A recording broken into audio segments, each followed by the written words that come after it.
আগামী ডিসেম্বরে জাতীয় সংসদ নির্বাচন আয়োজনের লক্ষ্যে প্রস্তুতি নিচ্ছে নির্বাচন কমিশন ইসি। এর বাইরে এই মুহূর্তে অন্য নির্বাচনের প্রস্তুতি ইসি নিচ্ছে না। তবে সরকার চাইলে জাতীয় নির্বাচনের আগে স্থানীয় সরকার নির্বাচন আয়োজন করবে ইসি। আজ মঙ্গলবার ইউএনডিপি সহ উন্নয়ন সহযোগী 18টি দেশের রাষ্ট্রদূত ও প্রতিনিধির সঙ্গে বৈঠক করে ইসি। পরে সাংবাদিকদের এসব কথা বলেন নির্বাচন কমিশনার আবুল ফজল মোহাম্মদ সানাউল্লাহ। সাংবাদিকদের প্রশ্নের জবাবে এই নির্বাচন কমিশনার বলেন, প্রধান উপদেষ্টা 16 ডিসেম্বরের বক্তব্যে বলেছিলেন, যদি অল্প পরিমাণে সংস্কার সহ নির্বাচন করতে হয়, সেখানে যদি রাজনৈতিক মতৈক্য গিয়ে দাঁড়ায়, তাহলে পরে এই বছরের শেষ নাগাদ ডিসেম্বর 2025-এ ইলেকশন। আর যদি আরেকটু সংস্কার করার সুযোগ দেওয়া হয়, তাহলে 2026-এর জুন নাগাদ ইলেকশন করা সম্ভব। আর্লিয়েস্ট ডেটটা ধরে নিয়ে প্রস্তুতি নিতে বলা হচ্ছে বলে জানান তিনি।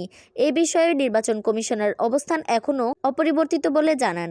বৈঠকে স্থানীয় সরকার নির্বাচন নিয়ে কোনো আলোচনা হয়েছে কিনা এমন প্রশ্নের জবাবে আবুল ফজল বলেন, একটি প্রশ্ন এসেছিল, দুটো নির্বাচন একসঙ্গে করা যায় কিনা, এতে কেমন সময় লাগতে পারে, বিষয়টি নিয়ে আলোচনা হয়েছে।